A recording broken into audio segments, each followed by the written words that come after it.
Hello friends, welcome to Vadipatti அம்மா சமையல். இன்றைக்கி குண்டு குண்டு கத்திரிக்காய் கிடச்சிருக்குங்க. இதை வச்சு நம்ம என்ன செய்யலாம்ங்கிறத பார்க்கலாம் வாங்க. அதுக்கு முன்னாடி இன்றைய பிறந்தநாள் மற்றும் திருமண நாள் காணும் அனைவருக்கும் வாடிப்பட்டி அம்மாவின் இனிய நல்வாழ்த்துக்கள்.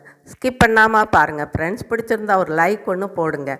இப்போ குண்டு குண்டு கத்திரிக்காய் வாங்கியிருக்கேன் பாருங்கள். பிஞ்சு காய், நீங்கள் விதையில்லாத பிஞ்சு காயை வாங்கிக்கோங்க. இப்போ அடிக்கிற வெயிலை நம்ம ஏன் சும்மா விடணும்? இந்த கத்திரிக்காயும் சூப்பராக கிடச்சிருக்கு. அதனால ஒரு யோசனை பண்ணி இன்றைக்கி வத்தல் போட்டுடலாம் அப்படின்னு நினச்சேங்க. நல்லா கத்திரிக்காயை கழுவிட்டு 4 நாளாக கட் பண்ணிக்கிறோம். ஒரு கத்திரிக்காயை பாருங்கள், பிஞ்சு கத்திரிக்காயாக இருந்தது. அதனால தான் சரி, வத்தலுக்கு இது ரொம்ப ரொம்ப நல்லா இருக்கும். விதை கத்திரிக்காயை விட இது நல்லாயிருக்கும். நம்ம இதே மாதிரி ஒரு கத்திரிக்காயை 4ஆக கட் பண்ணிக்கலாம். கட் பண்ணிவிட்டு நல்லா ஒரு 2-3 தடவை கழுவிடுவோம். ஏன்னா கழுவ அந்த கருப்பு தண்ணி அந்த கத்திரிக்காயில் இருக்கிறது வரும். அதனால் பாருங்கள், கலர் எப்படி இருக்குன்னு பாருங்கள், சிவப்பாக இருக்குது. இதெல்லாம் நம்ம கழுவி ஒரு கடாயில் போட்டுக்கலாம். போட்டு இப்போ நல்ல தண்ணி ஊற்றிக்கலாம். ஊற்றிட்டு பாருங்கள், இப்போ நல்லா முத்து போல் இருக்குது. அந்த அழுக்கெல்லாம் போயிடுச்சு. இது கூட கொஞ்சம் நம்ம கல் உப்பு அதுவும் சேர்த்துக்கலாம். கடாயை அடுப்பில் வச்சிடலாம். கொஞ்சம் மஞ்சத்தூள் 1 ஸ்பூன் போட்டுக்கலாம். போட்டுட்டு நல்லா கலந்து விட்டுருவோம். பாருங்கள், இப்படி கலந்து விட்டுருவோம். ரொம்ப கொதிக்கக்கூடாது. இந்த கத்திரிக்காய் குழஞ்சி போயிடும். அப்புறம் வத்தல் வேறு மாதிரி ஆயிரும். அதனால் பக்குவமாக மூடியை போட்டு ஒரு கொதிக்கவும் நம்ம எடுத்துடணும். எடுத்துட்டு இப்போ வடிகட்டிக்கலாம்.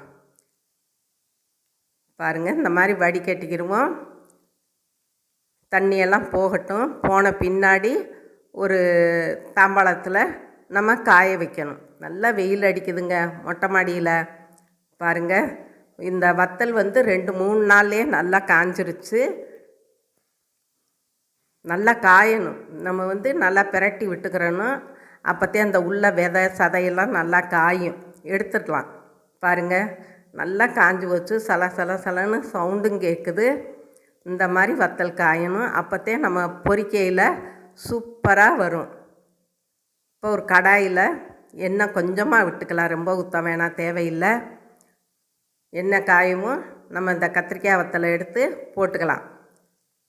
மிதமான தீ வச்சுக்கோங்க. எண்ணெய் காயவும் ரொம்ப வச்சிங்கன்னா கத்திரிக்காய் வத்தல் சட்டுன்னு கருகிரும்.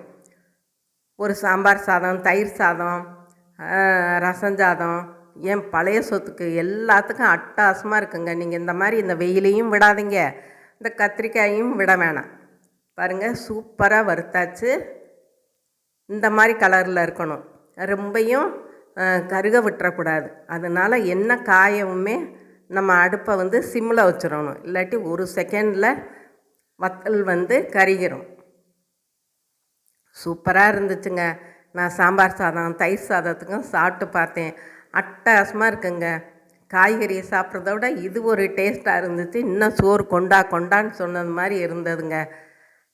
பாருங்கள், சூப்பராக வறுத்தாச்சு. கூழுக்கும் ரொம்ப நல்லாயிருக்கு. இந்த வெயிலுக்கு ஒரு கூழ், கம்பங்கூழ், கேப்பக்கூழ் கிண்டி இந்த மாதிரி நீங்கள் வத்த வச்சு சாப்பிட்டுக்கலாம். பாருங்கள், அவ்வளோதாங்க. நம்மளோட கத்திரிக்காய் வத்தல் சும்மா ஜம்முன்னு ரெடி ஆயிடுச்சு. இதுவரை சப்ஸ்கிரைப் பண்ணாதவங்க சப்ஸ்கிரைப் பண்ணுங்கப்பா. ஆளுங்கிற பெல் பட்டனை தொடுங்க. லைக் பண்ணுங்கள், ஷேர் பண்ணுங்கள், கமெண்ட் பண்ணுங்கள். நீங்களும் உங்கள் வீட்டில் ட்ரை பண்ணுங்கள், சாப்பிடுங்க, சந்தோஷமாக இருங்க. நன்றி, வணக்கம்.